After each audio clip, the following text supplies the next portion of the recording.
Hey guys, welcome back to a new season of 5 Drinks or Midnight. You know, the show where I bring the questions, guests bring the drinks, and we try to wrap up before midnight. Today I'm headed to one of my favorite spots, LB Bar in downtown New York, to talk to head alchemist Courtney McKamey from the Cocktail Parlor. But before I do, hit that like and subscribe. It really helps us out. Let's get started.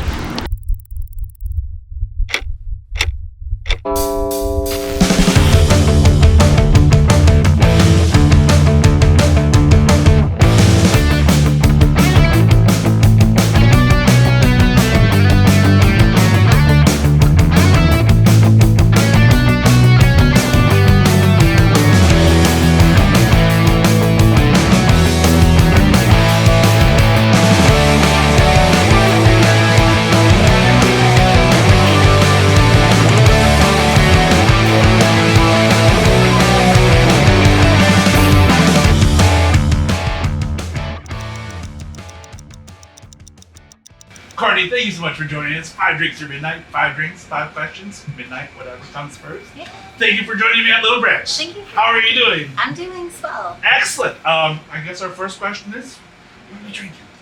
I really want to try some of this Whistle Pig Boss Hog. All right. Well, Yeah. we got 3 of them, so. All right. Let's start with this one because this has the least amount in it, and I feel like that might be a favorite. All right. So can you actually tell me a little bit about this box? Started with the passing of Dave. Do you believe? Yeah. % sure, but No, I do. yeah. So every year they release a new batch. So we have 3 of them to try. Beautiful. Cheers. All right. So on to question 1. Yes, Went to FIT for advertising, correct? I did. How does one go to FIT for advertising, but yet end up being the head alchemist at the cocktail? So I studied advertising and marketing and got an advertising job right out of college and hated it. It was everything I didn't want to do.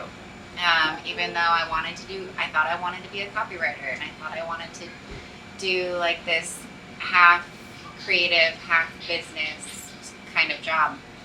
And through college, to pay for my student loans, I was just working at various bars, mostly dive bars, or restaurants too. And then a friend of mine who I had worked with at a hotel bar was helping open up a cocktail bar, and he pulled me in and was just like, "You'd be awesome here. You'll love it. Come work with me." And he was the general manager of Dear Irving, and I had already left my advertising job and was just like, I will work in cocktail bars until I figure it out. Excellent. And then I fell madly in love with cocktails in a way that I had never fallen in love with anything. Okay. Even though growing up I was a very passionate person, I loved writing. I went to a specialty arts high school specifically for creative writing. I played piano all growing up and into my 20s and 30s. And I would always be painting as well. So I have always had that like creative, passionate side, but it wasn't until I was really looking into the art of making cocktails that it really just pulled me in. And yeah, so shortly thereafter, about a year into working at Dear Irving, I was working with a lot of my very good friends who I met while working there, and I would bake for them just for fun. And I mean, whenever you bake like a batch of cookies, you make like 60 cookies, and you really only want to eat like 5. So I would just bring them to work to share with everyone. So that's kind of how my baking inspiration started. And one day I was baking for a big event with everyone, just like a fun friends party. And I looked at a bottle of Gosling that was on my liquor shelf, and I was just like, I'm making a ginger molasses cookie. I'm gonna put rum in this. I'm going to top it with lime. I'm going to call it a dark and stormy cookie. Nice. And so that's what I did. And that's how the cocktail parlor started, essentially. It started as a boozy bakery. And I came up with various base recipes that I could essentially turn any cocktail into either a cupcake, cookie, or chocolate truffle. And that was 6.5 years ago. Yeah. So then off of that, because it's expanded now even more into like it is like almost a weird scientist laboratory almost. 100%. Fully playing it with alchemy now. So when the pandemic hit, I had at least 12 different events lined up that had to be canceled. And of course, and I was in a position about 3 months into the pandemic where I had to really look back at my company and consider whether or not I wanted to keep it alive and adapt, or kill it and bury it. So I decided to adapt. And that's how I adapted to making candles specifically. And I still wanted to keep with my regular theme of everything being inspired by cocktails still. So I created a line of 15 different cocktail inspired candles, and they vary from various whiskey ones, so like the Red Hook cocktail candle, which I have right here, Midnight Stinger, Bobby Burns, and all of them are classic cocktails.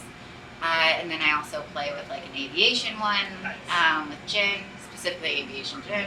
And then so many other ones that just kind of came naturally when the scent and the spirit would just kind of make sense when poured together with wax. Excellent. Yeah. Well, I mean, I think that's a freaking awesome origin story. I mean, I got Huey here, and again, Yes. our love of cocktails and Little Ranch, I don't think knows no bounds, but like that, again, just the idea of, again, taking cocktails to that, a new adaptation, if you will, and then also the candles. I mean, that, like, when we met at the Bowery Collective. Whiskey Washback. Yeah, Whiskey Washback. Yeah, the candles there. They smell absolutely wonderful. But yeah, so, I mean, off of that, I think that's an awesome origin story. So, cheers to you. Thank you.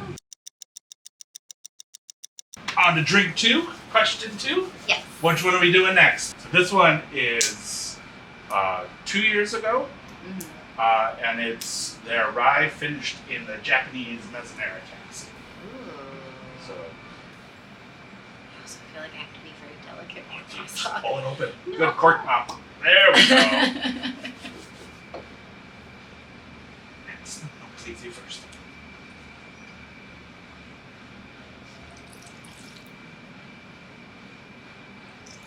Cheers. Cheers.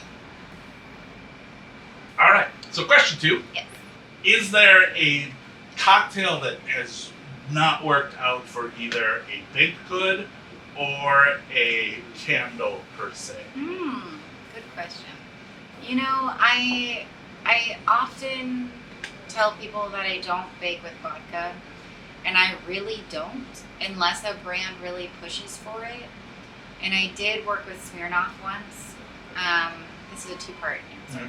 So I worked with Smirnoff once, and I was just like, I'm sorry guys, but like just baking with regular Smirnoff won't work that well. And they're just like, well, how about one of the flavored ones? And I'm just like, all right, maybe. It might be super sweet though, but maybe. You tell me, which one would you want me to bake with? And they were like, we have this new peppermint vodka specifically for Christmas. This was maybe like 3 or 4 years ago. And we would love if you could do some kind of cupcake with that. And I begrudgingly said yes. And I made these, like, I forget what cocktail I emulated it after, because I had to tweak a bunch of things because there's no like peppermint vodka cocktails. Yeah. So I just took a classic and was just like, yes, let's tweak this. So I did a dark chocolate based cupcake with the peppermint Smirnoff. and hit a little whiskey in there because Yeah. And then did a peppermint cream cheese buttercream, had a little bit of whiskey in there too, and then crushed candy canes on top. Okay. And I was just like, this is either going to be really bad or really good. It was delicious. It was delicious. So that was one of the times where I thought something was going to be awful, and it ended up working out. But one of the things that I thought was going to work out, but ended up being awful, let's see. It would have been when I was first starting out, and I was learning how to bake with different spirits, because every spirit bakes very differently and reacts with the batter so differently. For example, whiskey bakes beautifully, rum bakes beautifully, gin coagulates the batter. Still love to bake with gin though. Brandy bakes pretty okay. Mezcal coagulates the batter. Tequila coagulates the batter. Basically, I just want dark spirits. Okay. Essentially that. So I think it was the first time I made a bramble cupcake that it was kind of weird. But I have since then really like solidified that recipe. So it was I don't really bake with lemon, because this is when I baked with fresh lemon juice and it was a horrible disaster. So bramble cupcake, gin, lemon, vanilla cupcake base. The lemon juice ended up coagulating the butter so much that the batter, when baked, ended up having this like kind of spongy texture, and when you bit into the cupcake, it was kind of like biting into tiny curdles. Awful.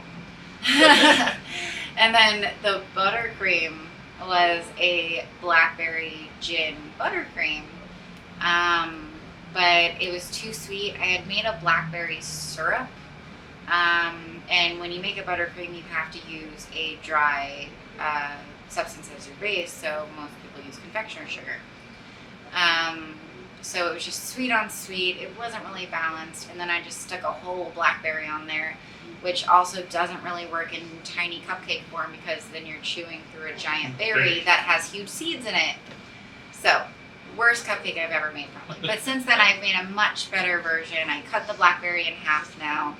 I don't make a blackberry syrup, I make a blackberry puree for the buttercream, and I bake with citric acid, the powder, instead of using actual lemon juice. So yeah. Alright, awesome. Yeah. Well, I think that's works. I mean, vodka, again, I have one bottle of vodka in my house, and that's if somebody cuts themselves or when I make ice cream. Yes. Because it helps smooth out the ice cream. So, like, other than that, there's no reason. And I suppose baking would be hell hard, because it has no flavor. It has no flavor. And the artificial flavor is even worse. So Exactly. that's... Yeah. But to this day, I'm still surprised by the peppermint Smirnoff cupcake. I'm shocked. It's because I had a whiskey.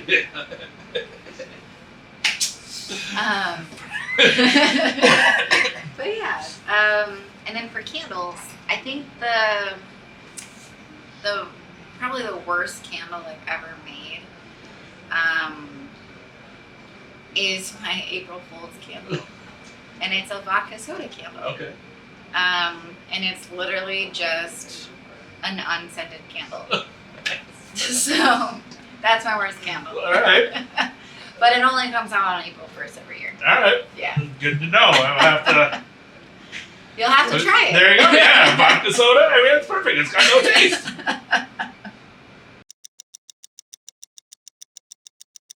On to question 3, drink 3. I think we're going to go ahead and take that last one. So, this is the Magellan cask, but this tastes like Christmas.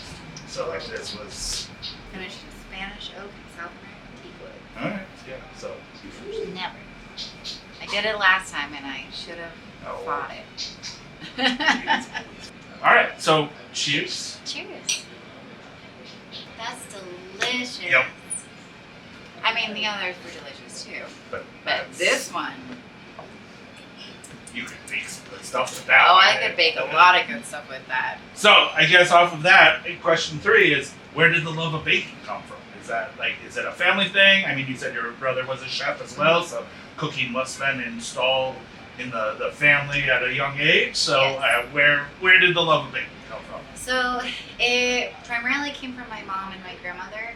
I used to bake with my grandmother because she would let me help her, mainly just like rolling cookies and like stirring it. And she never used any electric, like stand mixers or even like handheld electric like egg beaters. She never used any of that. Everything she did was by spoon.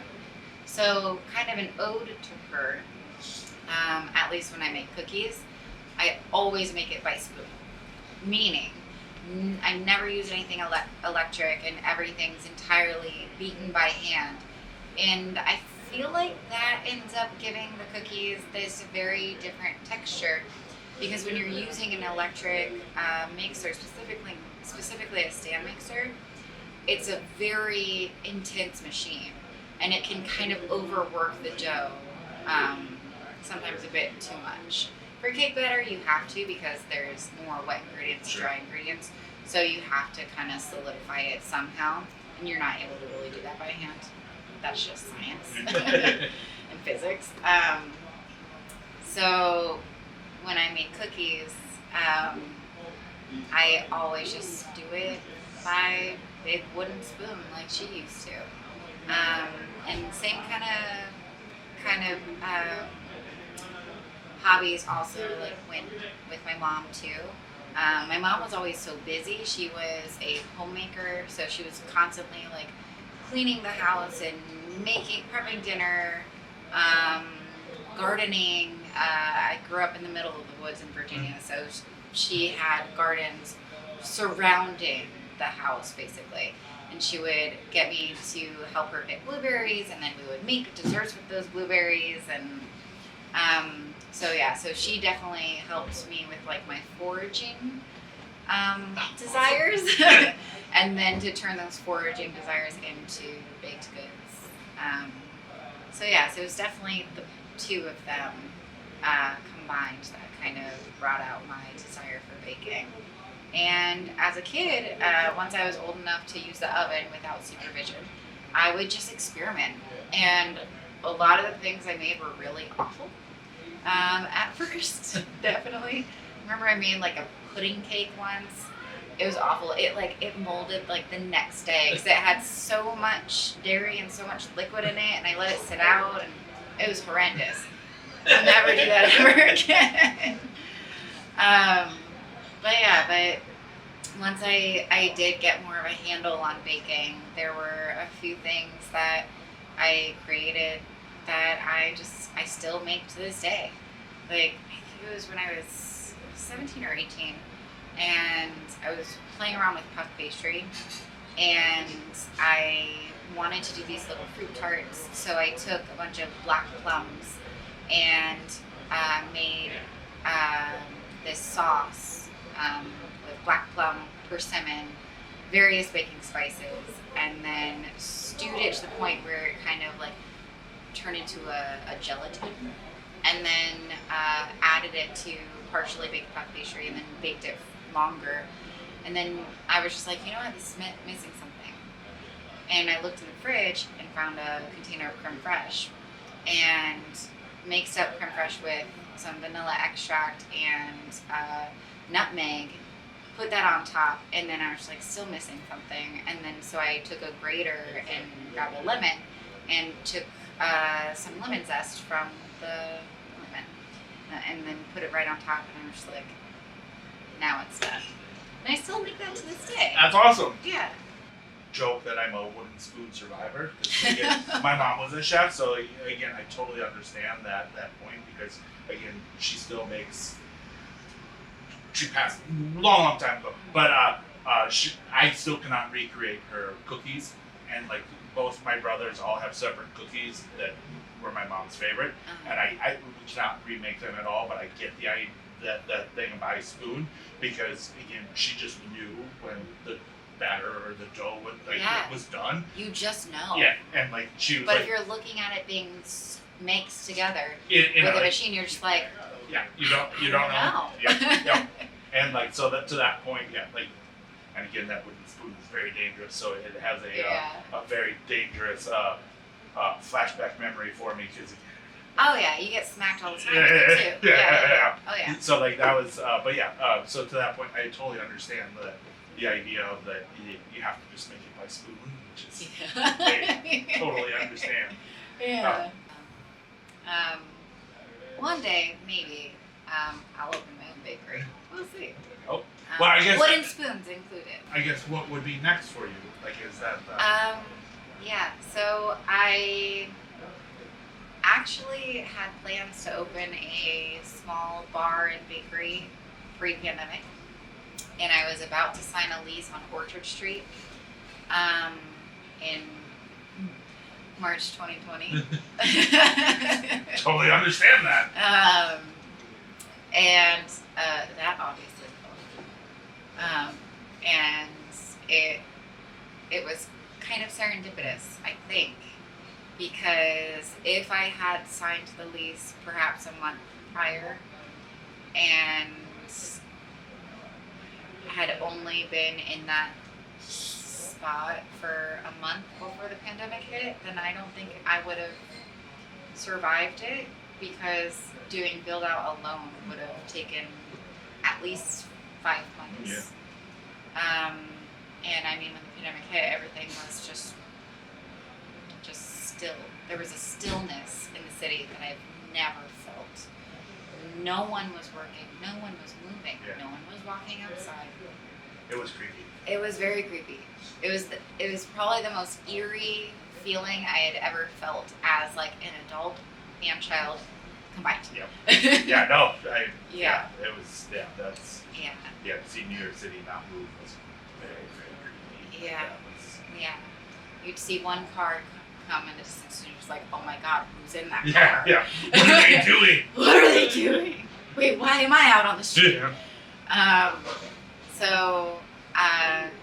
Yeah, it was almost serendipitous. My investors pulled out, and I was just like, you know what? Completely understandable. Like, if I would have gone through this whole thing, it would be a very different story to this day.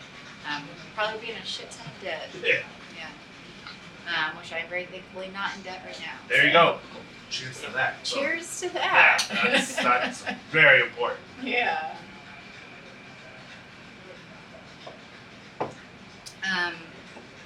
But yeah, the future, I think will probably hold some idea of the same. Okay. Maybe not doing the same bar and bakery idea. So what I was going to do was do a small secret cocktail bar in the back, bakery in the front. Bakery would do the boozy baked goods and also non-alcoholic baked goods too, because there are several people that don't want them, truly. And then doing like a coffee program as well. And then in the cocktail bar, you would be able to have a pairing. So you could have like a revolver cocktail and a revolver chocolate truffle cupcake. Perfect. Yeah, side by side. All right. And then the whole idea behind that too is that the establishment would be open from 7, 8 a.m., early 8 a.m. until 2 a.m. And so there would only be 6 hours in which I would be closed. So it would be a great way to utilize the space that the business is paying for, but also to kind of welcome the community in the wee hours of the morning and then the proper early bird hours of the morning. Yep. Get them coming and going. Exactly. So I still kind of want to do some idea that has a similar feeling, at least, and a feeling of like welcoming people of all interests, and people who love whiskey, and people who love baked goods, and people who maybe are kind of scared of like tasting liquor in a cocktail, but a cupcake or cookie or truffle can kind of like transition. Too, I read that because one of your first bakes, you and your partner were trying to like determine notes that you were getting from the bakes. Is that true? Like you're like I mean I think that sounds actually really great. I mean like sitting down and being like just popping truffles and going, do you get that hint of citrus? Like I mean like yes. And literally like taking a bite of something and like my boyfriend will always be like, did you put nutmeg in this? I mean, is there nutmeg in there? So look, I can respect the fact that you don't want to divulge, but if I'm right, don't say anything. Exactly. There's your answer. Like I put a very little dash of nutmeg. Good catch. Yeah. Yeah. Very nice. Well, awesome. But I mean, that's an empty drink and drink 3 down. So. Yeah. On to question 4, drink 4. What are we drinking? We are drinking a revolver. Excellent. One of my personal favorite variations in old fashioned. So we have bourbon, Cafe Lolita coffee liqueur, and orange bitters. Excellent. And we're gonna accompany them with. Oh yeah, so we have a pairing, and we're gonna have some truffles. Excellent. As well. So they're the revolver truffles, and they are made with Bardstown bourbon, which is one of my favorite bourbons to have at home. Okay. And then super rich coffee, dark chocolate, and then orange bitters, of course. And then Valencia orange zest on top. That looks amazing.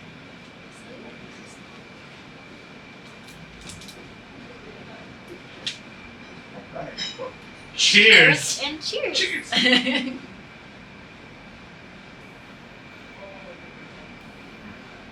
So good. Super rich, of course. What were the ones that you were serving at Whiskey Wash Festival? So I did a cupcake that was also after the revolver, but I don't use a lot of chocolate with that. So it was a coffee-based cupcake with a ton of bourbon, a little bit of Cafe Lolita, orange bitters. I use this super rich coffee from Tesla. And then the buttercream is a coffee bourbon buttercream, and then it's topped off with espresso, dark chocolate espresso bean. Yeah, that was the shit right there. Oh That was so good. That is like my favorite cupcake to bake because it's just, I love coffee, and I love whiskey, and I love chocolate, so it's just like everything I want all at the same time. Excellent. Yeah. These I love too, and these I will eat the entire thing in one sitting if I'm allowed. But these are definitely like more on the richer side. So like, but also whenever I do an event and I have truffles and cupcakes, truffles always go first. All right. So on to question 4. If you had advice to give to a young entrepreneur, what would it be? I have a lot. Please. So, write everything down. You have an idea for something, write it down. You have a question for yourself later down the road, or a question for someone else later down the road, write it down. You don't know how much this might cost, write it down. I can't thank my past self enough for writing everything down and keeping track of everything. So that way now, being almost 7 years into this company, I can look back and I'm just like, all right, I made this way, this time. That didn't work out, so I'm gonna make it this way instead. Or I bought glassware for this much money in 2015. Now in 2021, I'm paying this much. And so on and so forth. Just keep notes of absolutely everything. And also, first thing first, create a business plan. If you're not ready to share it with anyone, make it for yourself. So that way you know what you want and you know what your idea is. So that way you can at least, and a business plan is never ready. You're always editing it. Every few months it changes. But start out with your mission statement and what you want to do and what you want to have come from whatever you're creating and create that business and have it lay out everything that you want to see and want to do. Yeah. And then my follow-up question off of that is, is the kitchen just full of cookbooks, but like marked up, being like, we got bourbon or rum or gin to be added into this one? A little bit. So I have a notebook, but I have it stashed away so that way it's not like in the way of normal life, daily life. I have all of the classic cookbooks that I grew up loving on a bookshelf right next to the kitchen. I haven't opened them in quite a long time because more often I just love experimenting. Sure. And throwing shit in a pot and seeing what happens. Keeping note of the shit I throw in there because you never know when. Yeah. Also, go back to just write everything down. Write everything down. There you go. Bringing it back. Yes. Exactly. I always have my computer with me, so I'm always taking notes on my computer because that's how I can translate the best. Yep. Handwritten notes are only quick form for me, so if I need to jot something down really fast, I always keep a notebook and pen in my purse with me, so that's like quick form. But for like actually creating new recipes or like tweaking things, I always have my computer next to me so that way I can just type it out, save it, and then continue on. Gotcha. Yeah. That's awesome. Yeah. Cheers to that. Cheers to that. I'm an original. Please.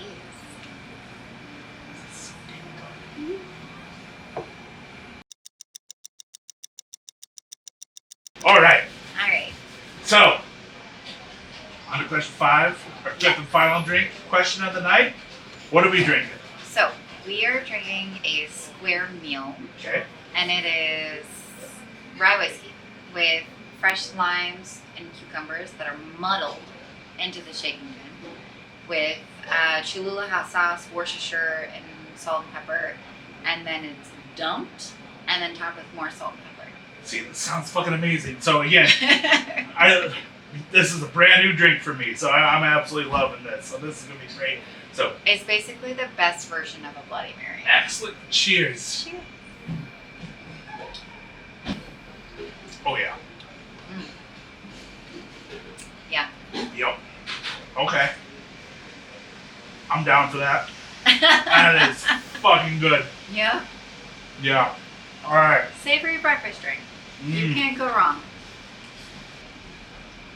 That's a good one. You also get the bitterness of the limes being muddled too, which is so good. That is good. All right, I'm down for that. Cool. All right. You said we had a pairing for this one? Yes. So I would love for you to try one of the things I have dabbled in, and I always just made it for friends and family, is a whiskey barbecue sauce. Down. And it is my weird homemade recipe that I never thought I would sell in large format ever. But this is it. All right. So it comes with a little description card inside. Excellent. We'll take a good picture of that. But beforehand. And then at the moment, I have a bunch of 1970s Rolling Stone magazines that I've been using for packaging. Fucking brilliant. So okay. it's like everyone gets their own 2 pages of history, All right. while they also get really awesome barbecue sauce. Excellent. So you'll be able to read that later. Thank you. And then I'm gonna crack the seal. All right. So normally I would say pair this with like fried chicken or grilled vegetables or grilled meats of any kind. I also just have this on like crackers or toast as well. It's like equally sweet and spicy and boozy. And it's also a thicker barbecue sauce, which I That is a personal thing on my end. That is good. Oh, fuck yeah. Oh, shit. That is so good. That is so fucking good. Oh, wow. Mm. And like the kick is at the forefront, but also the back. Yep. Wow. And made from Whistle Pig as well. Made from Whistle Pig. Whistle Pig's my favorite whiskey. There you go. All right. And then what the biggest description. So it says derived from a lucid dream of whiskey neat and barbecue meats. All right. That is. And that's how I created this. That is fucking glorious. Honestly, that is probably. And I use this for cocktails too. As one should. That just sounds Savory amazing. cocktails. I always grab this so from the fucking fridge. good. All right. So question 5 Yes. comes down to the flip of the whiskey wins the coin. Yes. You can flip it. You can spin it. You can do whatever you want. Don't have to answer. The coin will give us the answer to the question. All right. You can answer if you want, but it's totally up to you. It's just Oh, it's the gold one too. Yep. And I've not seen this design. That's the new one. Yeah. So question 5. Yes. If you had a chance to do it all over again, would you do it? Whew. That's a loaded question. I feel 50-50. That's. I mean, I figured that would be. Oh, look at that spin. That's a good spin. Fuck yeah. Fuck absolutely yeah. I mean, I figured. I mean, Yeah. Yeah. I mean, this company is my soul. It is literally everything I've put into my life. I would 100% do it again and again and again. thank you so much for everything. I would agree. 'Cause, I mean, again. Truly till death do us part. Yeah, This yeah. is the marriage of marriages. Yes. When you create a company, it is everything that is you. I mean, I think you nailed it off of the very first question, which is I haven't felt love like this before, which is I think we're gonna use that. Feel I mean, Yeah. there's some really great sound bites that I've gotten out of this, and like lately it's been out of the past like 3 episodes, but like I mean, I haven't felt love like this before, and Kobe saying I don't know what I don't think people understand the romanticism of drinking cocktails in New York City is, and like that it just I mean That hits hard. again, thank you so much for joining us. Thank you for having me. Cheers. Cheers. It's our 5 drinks, 5 questions. Everything's answered. I don't think we have anything else to do but drink some more. But So, drink. If